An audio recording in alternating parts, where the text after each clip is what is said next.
Hey there, folks. Now, we've all made some questionable purchases before, like that gas station sushi or that guaranteed get-rich-quick make-money online scheme. But some folks take bad decisions to a whole new level by buying these pistols. Whether it's a design so flawed it actively tries to harm the shooter, a malfunction rate that makes a flintlock look reliable, or just sheer stupidity in its existence. These are the guns that make you wonder, who the heck thought this was a good idea? So if you've ever looked at a pistol and thought, I'd trust my life to that, congratulations, you probably won't find it on this list. Alright folks, let me tell you about a little pop gun with big ambitions, the CIA Deer Gun. Think of it as the budget assassin special, the spiritual successor to the World War II Liberator. Except this one was built for sneaky little jungle ops in Vietnam. Designed in the late 50s by Russ Moore, a genius in the art of weapons that don't exist, this 9mm single-shot wonder was built cheap, light, and disposable.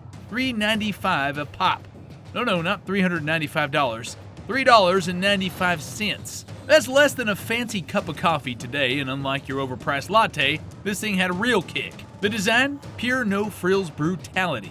No sights, no serial numbers, just a cast aluminum body, a screw-off barrel, and a grip that stashed spare ammo. The safety was a plastic ring that doubled as a front sight, because when you could only get one shot, well, you better make it count. The CIA ordered 1,000, each packed in plain white boxes with 3 sterile rounds and an instruction sheet. No words, just cartoons. How to ventilate a bad guy. Basically IKEA, but deadly. Did these things see action? I mean, officially no, but let's just say some people know things, and those things usually end up with someone not getting backed up. Today, only 10 to 20 deer guns are known to exist. The rest, well, they were scrapped, dusted, or tucked away in some old spy's sock drawer. Alright boys and girls, let's talk about the Nambu pistol, the World War II sidearm so uninspiring, it probably convinced more Japanese officers to pick up swords than any Bushido code ever did. Now it ain't the worst gun ever made, think of it as those first-gen Hyundais of wartime pistols. It'll get the job done, but nobody's writing home about it.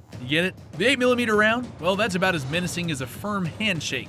Hit a guy in a winter coat and you might just make him mad enough to charge at you faster. The quirks? Oh, they're there. The cocking knob was surprisingly handy. The ejection, well, shoots brass straight up like it's celebrating every shot. And the reload, more like convince the magazine to leave than a quick swap. On the plus side, the trigger's actually weirdly good, breaking at about 2 pounds. And that's great for target shooting, but not so great when you're sweating in a foxhole trying not to let off a shot by accident. Would I carry one? Well, not unless my other option was a strongly worded letter. But hey, if you ever needed a gun that's historically interesting and functionally there, the Nambu's got you covered. Now listen up, folks. If you thought the Nambu was the punchline of World War II pistols, meet its American cousin from the Hold My Beer School of Firearms, the Rogak P18. On paper, this thing should have been a game changer. Stainless steel? Check. 18-round capacity? Check. Gas-delayed blowback? Fancy. But instead of a precision Austrian masterpiece like the Steyr GB it copied, we got a malfunctioning toaster with a trigger. See, Les Rogak, an Illinois Steyr distributor, didn't feel like waiting for the GB to hit the US, so he said, screw it, I'll build my own. The result? Well, it was a gun that looked like a GB if you squinted, but functioned more like a blowback 22, except it was chambered at 9mm and thought gas delay was a suggestion, not a rule. The slide was battering itself to death, so Rogak threw in some fiber buffers, basically Gun World duct tape. And since the extractor clog kept shredding casings, they just took it out. Imagine a car so bad the manufacturer yanks the brakes just to keep it from crashing. That is the Rogak experience. Now only about 2,300 of these are made, maybe. Serial numbers are likely fudged to look impressive, but let's be real. Most of these are gathering dust next to someone's Beanie Baby collection. Look, if you find one, buy it for the history, not the reliability. Just make sure your life insurance is up to date first. Let me introduce you to the Landstad 1900, Norway's answer to the question literally no one was asking, what if a revolver and a semi-auto had a baby and it was kinda terrible? Now most revolvers are pretty straightforward. 6 chambers, a hammer, and maybe a little bit of cowboy flair if you're feeling spicy.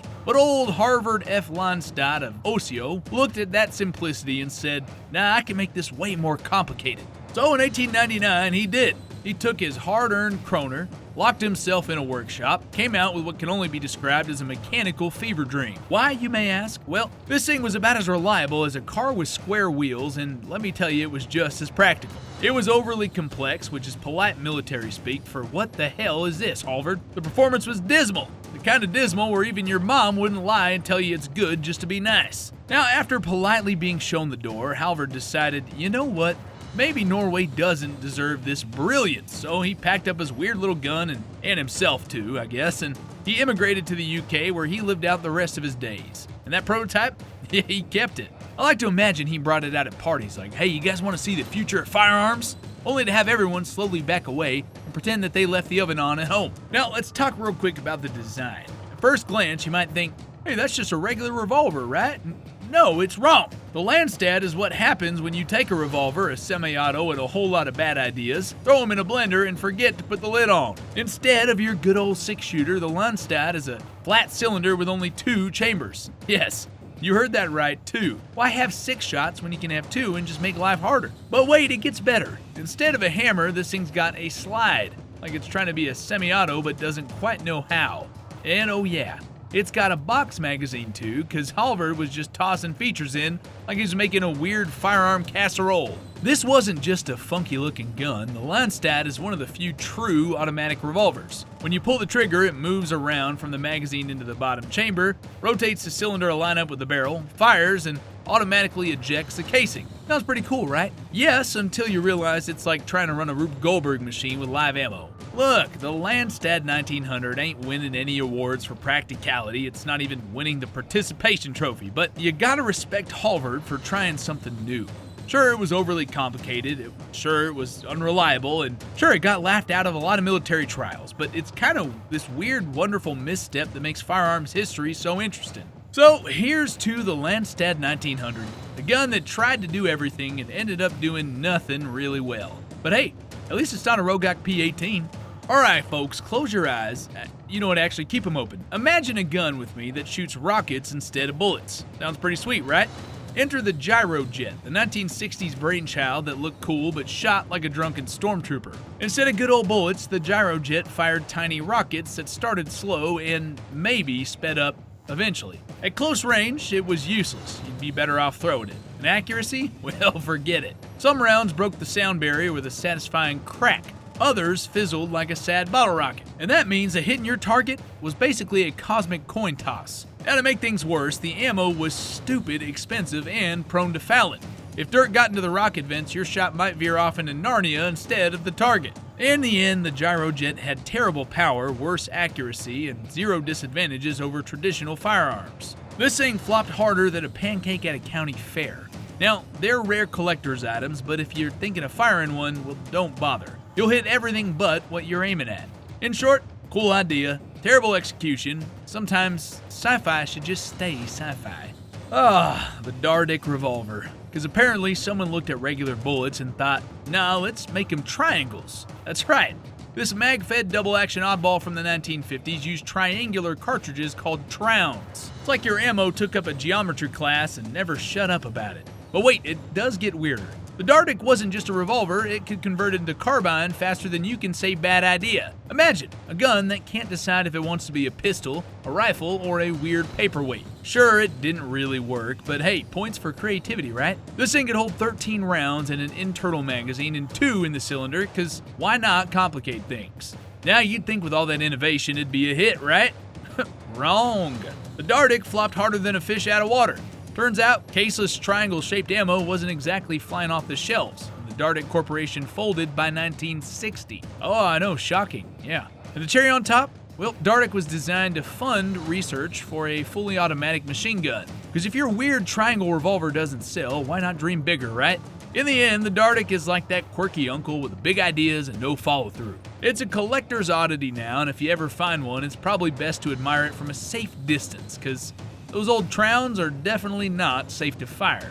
Oh, the 1970s, an era of questionable fashion, leaded gasoline, and a hairdo crisis of national proportions. But amid all the disco fever and polyester-induced suffering, someone still found time to make the worst defensive firearm in human history, the Clerke first. Now this gun is so bad, even Saturday Night Specials called it an embarrassment. Born from the ashes of the 1968 Gun Control Act, which banned cheap imported handguns, the Clerke was America's first answer to the void. A gun so awful, calling it crap would be deeply unfair to crap. The Clerke first looked and worked about as well as a cap gun. The frame was made out of pot metal, which is basically aluminum's dirtbag cousin, and the cylinder was held in place by a brass rivet, because screws are for quitters, and the sights, purely decorative. Reloading was a whole adventure. You had to remove a pin, swing the cylinder out, and poke spent shells out one by one, like a caveman discovering tools for the first time. No ejector, just sadness. You can find these used for about $75, which is about $74 too much. It rattles like a broken maraca, and if fired, might disassemble itself out of sheer embarrassment.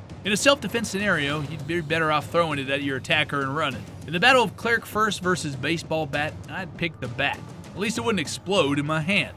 If you've ever wondered what absolute rock bottom looks like in the gun world, Jennings Firearm is here to say, hold my beer. The J-22 is a blowback-operated 22 LR pistol made from Zamek, a fancy word for zinc alloy. Now, back in the day, you could walk into a gun shop with $100 and have options, but fast forward through a pandemic, inflation, and the rise of 10 million new gun owners, and suddenly your choices look bleak. And that's exactly how this sad little pistol wound up in someone's collection. Nostalgia, poor impulse control, and an estate sale bargain bin. The 22 has sights that were probably sculpted by a child with a butter knife. The trigger's 11 pounds of pure regret, and there's no way to lock the slide open, meaning you'll look super tactical trying to balance it on the bench with a spent case jammed in the ejection port. It is tiny. It kicks like a polite sneeze and is ridiculously concealable, so, I guess it can't be all that bad, right? The Jennings J-22 is technically a gun in the same way instant coffee is technically coffee. It'll do in a pinch, but you're better off spending a little more for something that won't betray you. If someone offers you one of these for $100, just keep shopping.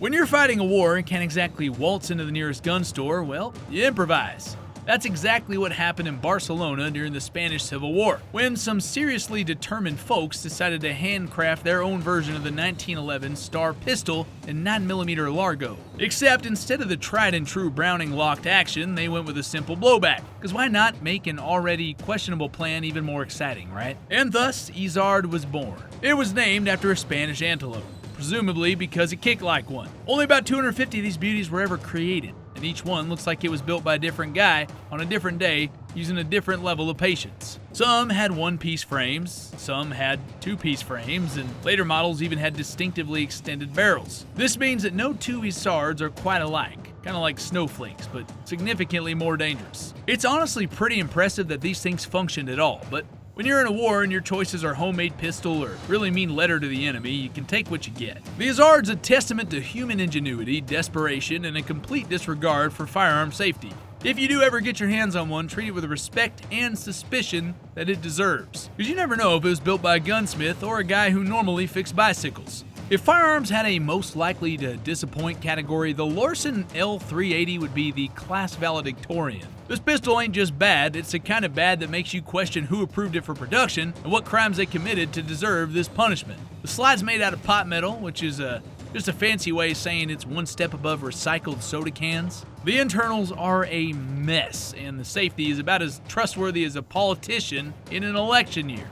See, pulling the trigger on a Lorcin's like playing Russian roulette, except every chamber is loaded with bad decisions. It's notorious for frequent jamming, because why would a gun fire consistently? Weak primer strikes, perfect for alerting an attacker without actually harming them, and a slide that could snap in half at any moment, keeping you on your toes, literally, as you dodge flying metal chunks. But Uncle Buck, is there anything good about it? Well, yes, plenty. It is cheap, if you like wasting money. It's technically a gun, though a particularly angry stapler might be a better idea, and it makes a great paperweight or a very bad boomerang. The Lorcin L380 is the kind of pistol that makes you reevaluate your purchase decision. If someone offers you one for free, just say no. If you actually buy one, I hope you also invested in good health insurance, because when the bad guy hears click instead of bang, well, you're gonna need it. Folks, have you ever bought something so bad that you just sat there staring at it, wondering what life choices led you to this moment? That's a USFA Zip 22LR. On paper, it's a space-age bullpup pistol that takes Ruger 1022 mags and looks like it belongs in a Blade Runner reboot. In reality, it's a jam-prone, frustration-inducing hunk of polymer that should have come with a bottle of aspirin and a counselor for post-purchase grief. The Zip 22 LR is like that one guy at the gym with all the latest gear but absolutely no clue how to lift. It looks cool, it talks big, but when it's time to perform, it just flops. It's a collector's item now, so if you want to burn money and enjoy the best conversation piece since someone invented the pet rock, well, go for it. Have you ever seen a gun so cheap that even a gun shop refuses to buy it? That's how it feels to be the proud and slightly ashamed owner of a Raven MP25. Palm-sized chunk of zinc alloy misery chambered in the mighty 25 ACP, a caliber known for its ability to mildly irritate assailants. Raven Arms was born out of the Gun Control Act of 1968, a law meant to stop the import of cheap concealable pistols. And America responded by saying, fine, we'll make our own and they'll be even worse. Enter the MP25, a shiny featherweight belly gun that sold by the millions before the factory burned down in 1991, which honestly might have been an act of mercy. The frame and slide are cast from Zamek, the same high-quality material used in Happy Meal toys. The magazine holds 6 rounds, which is 5 more than you'll probably get off before it jams. That firing pin doubles as the ejector, meaning that this thing flings brass with the grace of an angry toddler. And the safety's backwards, because Raven Arms wanted to keep you on your toes. The Raven MP25 is the kind of gun you buy because it was too cheap not to. It's tiny, shiny, and wildly unreliable, but hey, it's still better than bringing a strongly worded letter to a gunfight.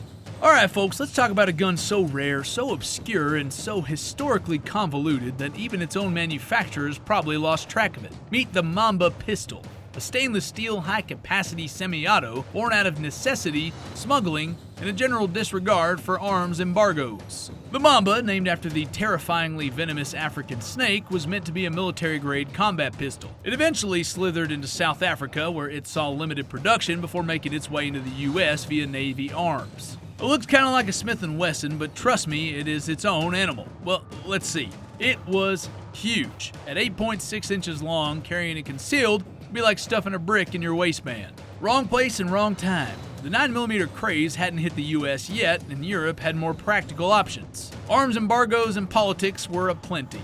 You can't sell guns if no one's allowed to buy them, right? And Navy Arms' American version? Well, let's just say quality control was not their strong suit. The Mamba pistol was a well-built but ill-fated attempt at creating a world-class combat handgun under some very shady circumstances. Today, if you own one, it's either a collector's oddity or something that'll make your gun buddy say, dude, what the hell is that?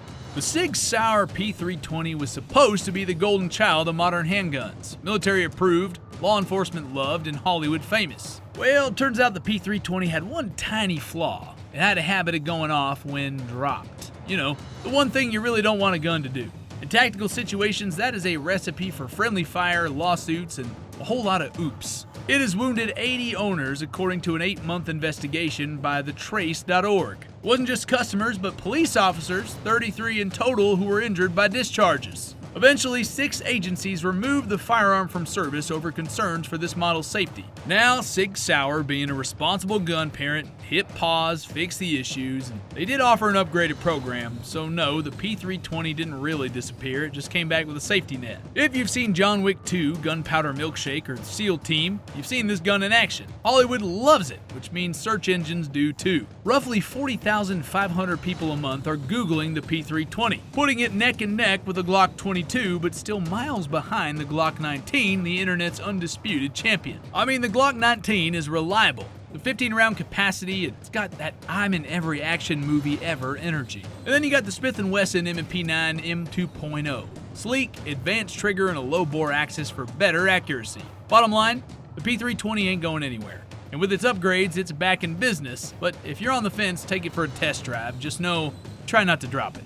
Our boys over at Taurus have always been known for affordable firearms, but at some point they took budget-friendly a little too far, like fires when it's dropped far. That's right, nearly 1 million Taurus pistols have been voluntarily recalled after a lawsuit revealed they had a nasty habit of going off at random. Now in most cases, a gun requires you to pull the trigger, but not these bad boys. Nope, they'll fire all on their own if you so much as bump them the wrong way.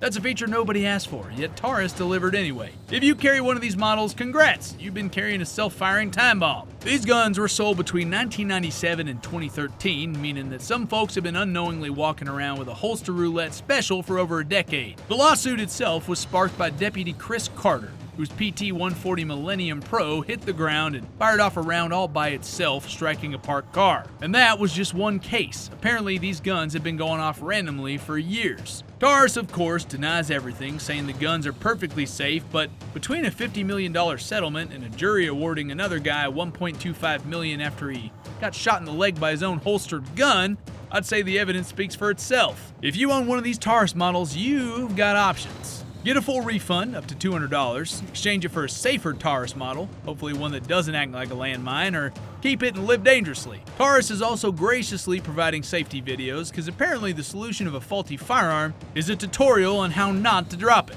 Okay, gather around, because today we're talking about the Colt All-American 2000, a gun that somehow manages to be both ahead of its time and a complete disaster. Now on paper, this thing should have been a winner. You had Eugene Stoner and Reed Knight, two of the biggest names in firearm design, coming together to make Colt's first polymer-framed, high-capacity 9mm. Sounds promising, right? Well, that's where the good news ends. See, Colt took their sleek prototype and said, let's make it bulkier, harder to shoot, and just for fun, let's double the trigger pull weight. They cranked this thing up to 12 pounds of pure finger workout, making accuracy feel less like a skill issue and more like an upper body strength test. To top it off, they outsourced production, slapped a weird two-piece slide on it, because why not? And then, after realizing nobody wanted to buy it, recalled this thing before pulling the plug completely in 1994. So, my final thoughts? The Colt 2000 is a rare breed, a collector's item because it was so bad. If you see one in the gun shop, buy it for the history, not for self-defense. Unless, of course, you plan on throwing it at the bad guy instead. Oh, folks, a COP 357, a gun that answers a question absolutely no one asked. What if we took a snub-nose revolver, made it heavier, gave it half the ammo capacity, and then sprinkled in some random malfunctions for good measure? Designed in 1983 as a backup piece for cops who apparently didn't like themselves very much, this 28-ounce stainless steel brick was supposed to be a handy little Derringer-style magnum. Instead, it ended up being a firearm equivalent of an untrained rescue dog.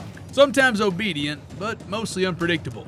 Is it fun? Well, absolutely. But would I trust myself in a life or death situation? Not unless my attacker was standing really close. At the end of the day, the COP 357 is a quirky, overpriced, futuristic for the 80s oddball that's fun to own but not exactly practical. Would I buy it?